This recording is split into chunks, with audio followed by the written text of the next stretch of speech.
ভালোবাসার সকল রকমের ভিডিও পেতে আমাদের চ্যানেলটি সাবস্ক্রাইব করুন। সবার আগে ভিডিও পেতে বেল বাটনে ক্লিক করুন। আসবো ফিরে আবারও পর্ব 52 সুরভি আক্তার। কতগুলো অভিযোগ মন গহীনে পুষে রেখেছিল একবিংশে। আজ অভিমান উগরে দিল সবটা, হয়তো বেখেয়ালে। বলতে বলতে কান্নার তোপ বাড়ছে এক পর্যায়ে। লোকটার বুকের মাঝে জায়গা করে নিয়ে এখন ফুপিয়ে কাঁদছে সে। এতক্ষণে বুকের ভেতরে জ্যাকেটের অংশে নোনা জলে ভিজে একাকার।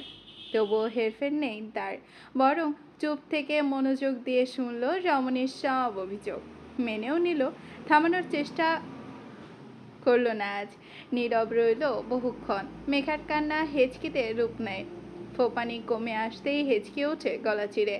রোজও ওর পিঠে আদরে হাত বোলায় অনেকক্ষণ। শান্ত হতে দেয় রমণীকে। স্থির হতেই হিমশীতল কণ্ঠে বলে, সরি জান, খুব করে সরি। ভুল হয়ে গেছে আমার, আর কখনো এ ভুল হবে না। অনেক দূরে থেকেছি, আর থাকবো না, আর একলা ছাড়বো না তোমায়। একেবারে এবারের মতো ক্ষমা করে দাও প্লিজ। এখন থেকে সব সময় ভালোবাসবো, আগলে রাখবো খুব করে। তাৎক্ষণিক প্রত্যুত্তর ভেসে আসে রমণীর ক্রুদ্ধ কণ্ঠ চিরে, পারবেন না আগলে রাখতে, আমি চলে যাব। কোথায় যাবে আমায় ছেড়ে? অনেক দূরে। কিন্তু আমি তো যেতে দেব না তোমায়। আটকাতেও পারবেন না। পারবো, দেখে নিও, সারা জীবন আটকে রাখবো। জোর করবেন? যেভাবে জোর করে বিয়ে করেছেন আমায়। জোর করে বিয়ে না করলে তোমাকে এভাবে নিজের করে পেতাম না। ওভাবে বিয়ে করাটা প্রয়োজন ছিল। ওভাবে বিয়ে করেছি বলেই পেয়েছি তোমায়। পেয়েছেন বুঝি? কিভাবে পেলেন? এই যে আমার বউ রূপে পেলাম। আমি আছি কদিনের জন্য। এ বাড়িতে থাকার সময় ফুরিয়ে এসেছে আমার। এরপর যদি কখনো চলে যাই, পারবেন আটকাতে? আটকাতে না পারলে আমি কিন্তু সত্যি সত্যি একেবারে চলে যাব। খুব পারবো, কথা দিলাম। কোথাও যেতে দেব না তোমায়। মেঘা কেমন ওষ্ঠ কামড়ে কেঁদে ওঠে, চোখ মুখ খিচে কান্নার চাপে। হাত উঠিয়ে দুহাত শক্ত করে জড়িয়ে ধরে রৌদ্রকে। কন্দনরত স্বরে থেমে থেমে বলে, আমি চলে যাব রৌদ্র, অনেক দূরে চলে যাব। আপনি কিচ্ছু জানেন না, কিচ্ছু না। আমাকে নিয়ে নিয়ে যাবে, এ বাড়িতে থাকতে দেবে না। কদিন বাধ্য হয়ে এ বাড়িতে রেখেছিল আমায়, কিন্তু এখন আর রাখবে না। চলে যাওয়ার সময় ঘনিয়ে এসেছে আমার। আমাকে যেতেই হবে। আমি যে ওর অবাধ্য হতে পারবো না। আমি চলে যাওয়ার আগে কেন ফিরে আসলেন না আপনি? কেন আমাকে এভাবে আমি চলে যাওয়ার আগে কেন ফিরে আসলেন আপনি? কেন আমাকে এভাবে দুর্বল করে দিলেন? আমি তো ঘৃণা করতাম আপনাকে, এত বছর ধরে ঘৃণা করে এসেছি। তাহলে আমায় এই ঘৃণা দুর্বলতার রূপ নিল কবে? কেন আমার কষ্ট হয় আপনাকে দেখলে? বলুন না। মেঘা কান্নার মাঝে অস্থির, ছটফট করে বুকের মাঝে লুকিয়ে থাকে। রোজোর এহেন অবস্থা দেখে বিচলিত হয়। রমণীকে টেনে আগলা করে, কেঁদে কেটে একাকার সে। চোখ মুখ ভিজে জবজবে, এলোমেলো কগাছি খুচরো চুল ভেজা মুখে ল্যাপটানো। বেপরা লোকটা আটকে ওঠে তার একবিংশের এহেন অবস্থায়। তড়িঘড়ি করে দুহাতে আজলে রমণীর আদল আগলে নিয়ে সান্ত্বনা দেয়।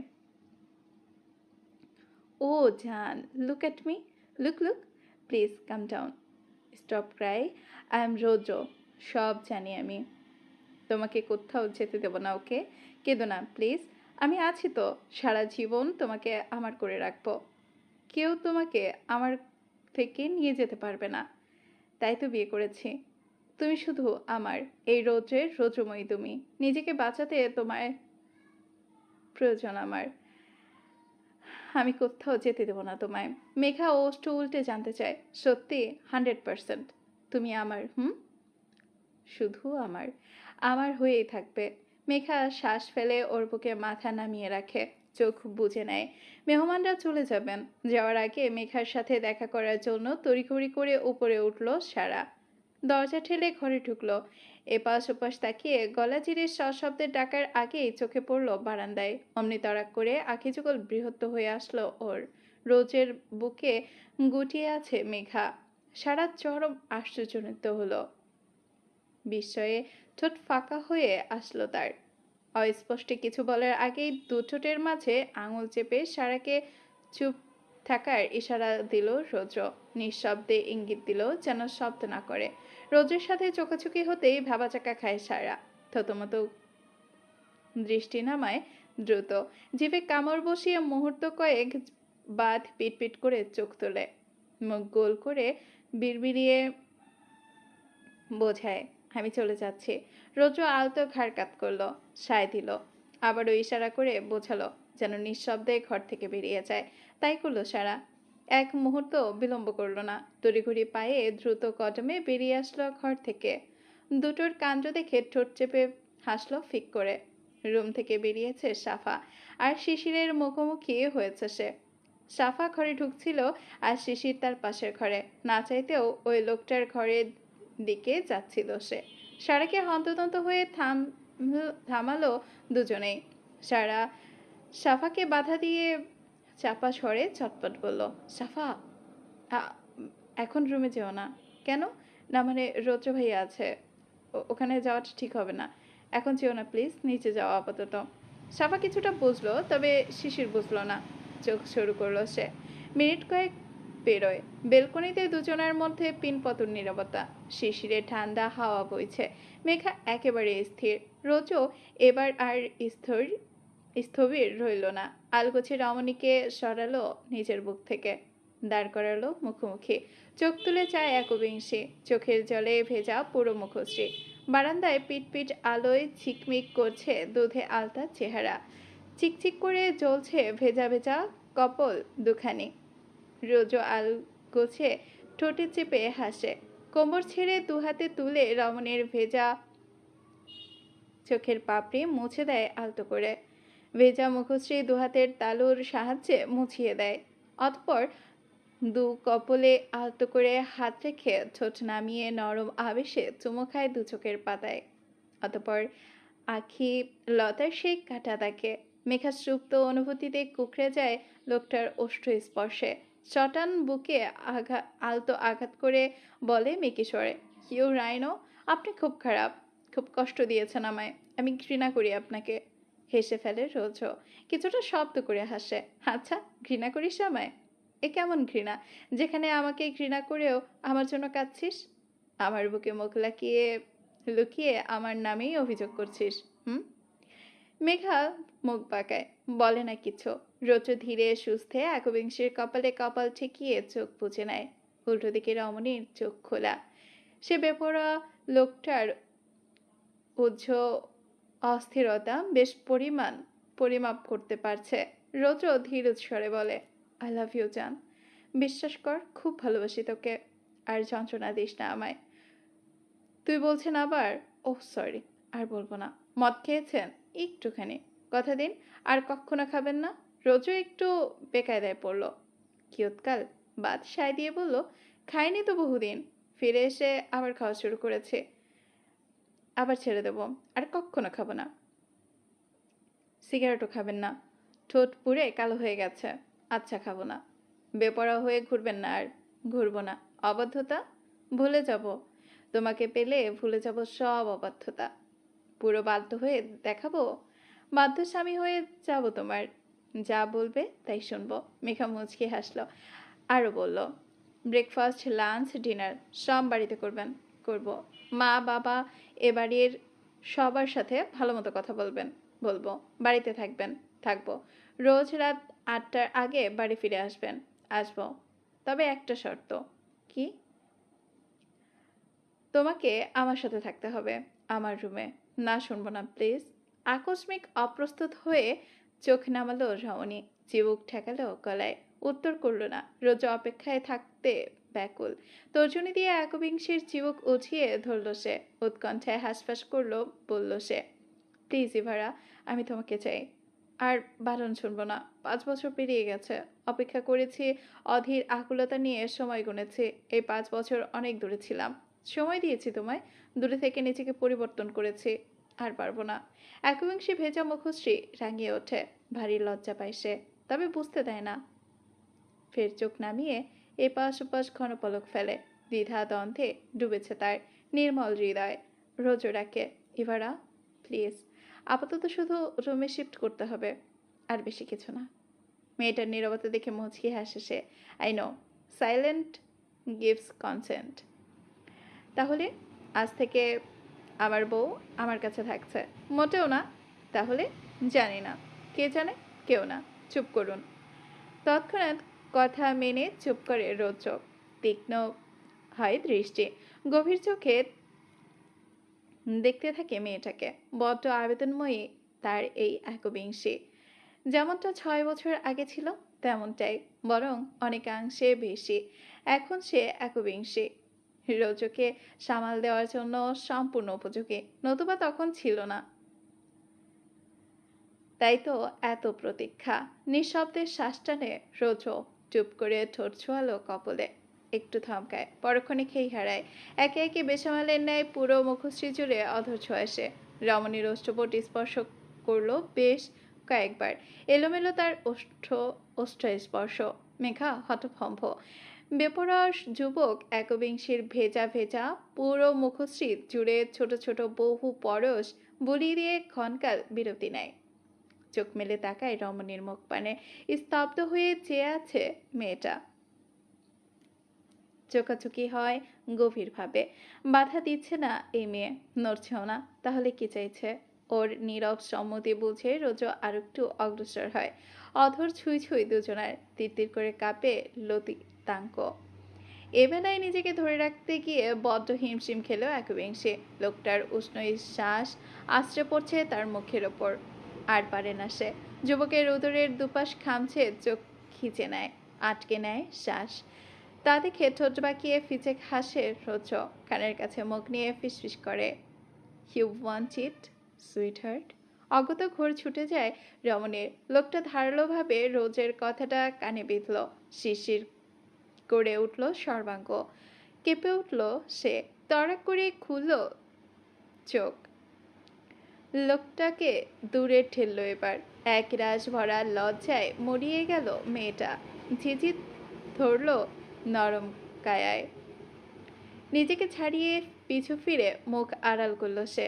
একদম না। রৌদ্র খাপা চেকা খায়। নিজের কাণ্ডে কপাল চাপড়ায়। সূত্রে নিয়ে ছটপট বলে, ওহ গড, জিজ্ঞাসা করে কি ভুল করলাম? আচ্ছা, আরেকবার শুরু করি, চলো। এবার আর জিজ্ঞাসা করব না। বেশি ভাব নিতে নেই। সুযোগ পেলে লুফে নিতে হয়, আর লুফে নেব। এবার লুফে নেব। কড়াই কণ্টায় লুফে নেব একদম। একাংশেও ছাড় দেব না। রাত অনেকটা। ঘুমানোর প্রস্তুতি চলছে। বিছানার ব্যাকবোর্ডে হেলান দিয়ে বসে বসে ল্যাপটপ ঘাঁটছে আদ্র। ওয়াশরুম থেকে শাড়ি পাল্টে বেরোলো শিশির। শব্দ পেয়ে চোখ তুলে সে। নীল রঙায় হালকা পাতলা সুতির একটা 3 পিস পরনে মেয়েটার। হিজাব ছাড়া আজকাল বড্ড বেশি নজর কাটছে মেয়েটা। শিশির তাকালো সোজাসুজি এসে বিছানার ওপর থেকে বালিশ আর চাদর তুলে নিল। এগুলো সোফার দিকে। এতে চোখ কুচকায় আদ্র। ভরাট কণ্ঠে পিছু ডাকে, এই কোথায় যাচ্ছ? উত্তর নেই। আদ্র ল্যাপটপ রেখে নেমে পড়ে ব্যস্ত হয়ে। শিশির, বিছানায় এসে শোও। কি হলো? কথা কানে যাচ্ছে না? বিছানায় আসতে বলেছি আমি। সোফায় বালিশ রাখে শিশির। শরীর এড়িয়ে দেওয়ার আগে রৌদ্র গিয়ে হ্যাচকা টানে ওকে দাঁড় করায়। চোখ রাঙিয়ে রেগে বলে, বেয়াদব, কথা কানে যায় না তোমার? জেদ দেখাচ্ছ কাকে এত? কথা বলছো না কেন? হ্যাঁ, চাইছো আমি জোরাজুরি করি? আমাকে রাগিও না শিশির, ভালো হবে না এর ফল। চুপচাপ গিয়ে শুয়ে পড়ো। আদ্রের হুমকির বিপরীতে শিশির ওর হাতটা ঝাটকা মেরে সরিয়ে দেয়। বলে তেজ দেখিয়ে, হাত ছাড়ুন আমার, ছোবেন না, নাক গলাবেন না আমার বিষয়ে। জোরাজুরি তো অনেক দূর। শোবো না আমি বিছানায়। আমি এখানেই ঠিক আছি। তরতর করে রাগ ওঠে মস্তিষ্কে। রক্তবর্ণ ধারণ করে আদ্রের দুচোখ। ফের মেয়েটার কোনোই ঠেসে নিজের দিকে টেনে আনে। পুরো কণ্ঠে ধমকায়, তুমি বড্ড বাড়াবাড়ি করছো। বিয়ে হয়েছে আমাদের, সেটাই তো আমার সমস্যা। কেন হয়েছে এই বিয়ে? কেন আমাকে বিয়ে করেছেন আপনি? আপনি বুঝতে পারছেন না? অস্বস্তি হচ্ছে আমার। স্টুডেন্ট আমি আপনার। তোমার এই বেয়াদবির জন্য বিয়ে করেছি আমি তোমায়, বেয়াদব। এই শোনো, তুমি এখনো আমার স্টুডেন্ট? তবে শোনো, তোমার মতো বেয়াদব স্টুডেন্টকে বিয়ে করা আমার কর্তব্য, বুঝলি বেয়াদব? আজও মুখ ফসকে ভুলভাল গন্ডগোল বলে ফেলল। মুখ কুচকায় শিশির। হোয়াট? ইয়া। পাগল হয়ে গেছেন? হাত ছাড়ুন, বিছানায় গিয়ে শোবো না। আমাকে বাধ্য করিও না অন্য কিছু করতে। জোর করলে হিতে বিপরীত হয়ে যাবে বলে রাখলাম। ভয় দেখাচ্ছেন? দেখাচ্ছি। একটু ভয় ঢোকাও মনে। আমি কিন্তু অনেক কিছু করতে পারি তোমার সাথে। শিশির বিন্দুমাত্র গ্রাহ্য করল না কথা। এবারেও সোফার দিকে এগোলো। তা দেখে চরম রেগে যায় আদ্র। এবার আর কথা এগোয় না। এক হ্যাচকায় রমণীর ফিনফিনে পাতলা দেহখানা তুলে নেয় নিজের কবলে। ভরকায় শিশির। আকস্মিক দিশা খুইয়ে বেখেয়ালে লোকটার গলা জড়িয়ে ধরে। ততক্ষণে ওকে খাটে ছুঁড়ে মেরেছে আদ্র। কোমরে কিঞ্চিত ব্যথা পেয়ে মৃদু আর্তনাদ করল সে। বেঘরে ঝাড়ি মেরে বলল, উফ, খাটাস দরজাল লোক, মেরে ফেলবেন আমায়? হুম, মারবো না। তোমায় মারলে আমি বাঁচবো কাকে নিয়ে? তবে হ্যাঁ, খাট থেকে যদি এক পা নিচে নেমেছ, তাহলে আমার থেকে খারাপ আর কেউ হবে না বলে রাখলাম। ফাও হুমকি দিচ্ছে না। মেঘার শিশির অবাধ্য হয়ে তড়িঘড়ি করে খাট থেকে নামতে উদ্যত হয়। পা ঝুলিয়ে মেঝেতে নামানোর আগেই থমকায়। লোকটার শাসানি গায়ে লেগেছে। পিটপিট করে অসহায় চোখে পিছু ফিরে তাকালো। জিজ্ঞাসা করলো বোকার মতন, নামলে কি করবেন? ভয়ে ভয়ে বলা এহেন বোকা বোকা স্বরে বড্ড হাসি পেল আদ্রের। এমনকি ও হেসে উঠল। পরক্ষণে বহু কষ্টতে হাসি চাপালো ঠোঁট কামড়ে। বুকে হাত গুটিয়ে আইসি ভঙ্গিতে তাকিয়ে বলল, নেমেই দেখো, যা করার বাকি রেখেছি তা করব। ফোঁস করে উঠল শিশির। মুখ ঝামটা দিয়ে ঘাড় ঘুরিয়ে বলল, দাঁত খিচে উচ্চারণ করলো, অসভ্য। সকাল সকাল ব্রেকফাস্ট টেবিলে বসেছেন বাড়ির সকলে। রৌদ্র নামলো সবার শেষে। চোখে ঘুম এখনো। সাফার পাশের চেয়ারটা ফাঁকা। রৌদ্র চোখ বুলিয়ে সবাইকে দেখে নেয়। হাতের এক পাশে মেঘা, অন্য পাশে শিশির। তা দেখে মুখ খিচে আসে তার। তেড়ে এসে হুঙ্কার ছুঁড়ে ধৈর্য রেখে, টুকটুকি, ওই চেয়ারটায় এসে বস। আমি ওখানে বসবো। চকিতে তাকালো সবাই। সাফা ভ্যাট ভ্যাট করে যায়। চোখ পাকাতেই তড়িঘড়ি করে চেয়ার ছেড়ে ওঠে। ধাপ করে মেঘার পাশের ওই চেয়ারটাতে বসে পড়ে রৌদ্র। কাতর কণ্ঠে বলে, এমপি, খাবার বেড়ে দাও। মেঘা এপাশ ওপাশ আর চোখে তাকায়। রুবিনা কবির এসে পরোটা তুলে দেন ছেলের পাতে। মেঘার প্লেটে থেকে অমলেট তুলে নিয়ে খেতে শুরু করে রৌদ্র। আহিয়ানের অফিস আছে, সবার সামনে কিছু একটা বলার আছে ওর। উসখুস করছে কথা তোলার জন্য। আর পারল না চুপ থাকতে। খাওয়ার মাঝে সবার উদ্দেশ্যে মুখ খুলল, আমার একটা কথা বলার ছিল। বিকেলে তো সবাই বাড়িতেই থাকবে। আমি অফিস থেকে তাড়াতাড়ি ফিরবো আজ। সবাইকে নিয়ে বেরোবে একটু। বাবাই, মা, মনি সবাই যাবেন। তৌসিফ কবির চোখ শুরু করে প্রশ্ন করলেন, কোথায় যাবে? সেটা সারপ্রাইজ। সবাইকে নিয়ে যাব, গেলেই দেখতে পারবেন। সিরাত আগ্রহ নিয়ে একই প্রশ্ন করলো, সারপ্রাইজ? কিসের সারপ্রাইজ? কোথায় নিয়ে যাবে তুমি? আহিয়ান বউয়ের দিকে তাকিয়ে মুচকি হাসে। শীতল কণ্ঠে বলে, সারপ্রাইজ বলে দিলে কি আর সারপ্রাইজ থাকে নাকি? নিয়ে যাব, তখন দেখে নিও। কিন্তু বিকেলে যাবে? শিশির তো থাকবে না তাহলে? দুপুরে তো ওর বাপের বাড়িতে যাওয়ার কথা। আদ্র মাস থেকে বললো, ডোন্ট ওয়ারি, সন্ধ্যার পর ওকে নিয়ে যাব। জিজু কোথায় যেতে চাচ্ছে সেখান থেকে ফিরে আসি আগে। রৌদ্রের বোধহয় পছন্দ হলো না। শিশির বাপের বাড়িতে ফিরে যাবে? সন্দেহ কাটাতে ব্যঙ্গ করে বলল, কুয়াশা বাপের বাড়ি যাবে? কিন্তু কেন? এই কুয়াশা, বাপের বাড়ি গিয়ে কি করবে? বিয়ে হয়েছে তোমার, বিয়ের পর শ্বশুর বাড়িতেই থাকতে হয়, জানো না? বাপের বাড়ি যাওয়া হবে না। শ্বশুর বাড়িতে থেকে নিজের স্বামীকে দেখে রাখো। তোমার স্বামী ভালো না। আদ্র চোখ পাকায়। রৌদ্রের সম্বোধনটা ভালো লাগলো না ওর কাছে। গুরুগম্ভীর কণ্ঠে ধমকেশ্বরে বলে, জুডি, হোয়াট ইজ কুয়াশা? Called her Shishir. আদ্র, হোয়াট ইজ মেঘবুড়ি? Called her Megha. Okay bro. রৌদ্রের টেরা বেঁকা ভাঙাচোরা স্বর। আদ্র চোখ শুরু করে, ফোঁস করে শ্বাস ফেলে দুদিকে মাথা নাড়ে। এই ছেলে শোধরাবে না। কথা মোতাবেক বিকেলেই বাড়ি ফিরেছে আহিয়ান। ওর কথাতে বাড়িতেই ছিলেন সকলে। শুভ্রও ফিরেছে তাড়াতাড়ি। বাড়ির সব সদস্য মোটে 3টে গাড়ি নিয়ে বেরিয়েছে কোথাও। পথ চিনিয়েছে আহিয়ান। বাড়ি থেকে পেরিয়ে মিনিট 30-এর মাথায় কোথাও একটা গন্তব্য পৌঁছালো ওরা। উত্তরা 4 নম্বর সেক্টরে নতুন একটা অ্যাপার্টমেন্ট হয়েছে। গাড়ি থামালো তার সামনে। খুব বড় নয়, তবে খুব ছোটও নয়। নতুন একটা ফ্ল্যাট। সব গাড়ি একে একে থামলো তার সামনে। প্রথম গাড়ি থেকে আরিয়ান, সিরাত, রামিসা, মেহের আর শুভ্র। ওরা নামতেই নেমে পড়লো বাকিরাও। একজোট হতেই এপাশ ওপাশ চায় সকলে। আবাসিক এলাকা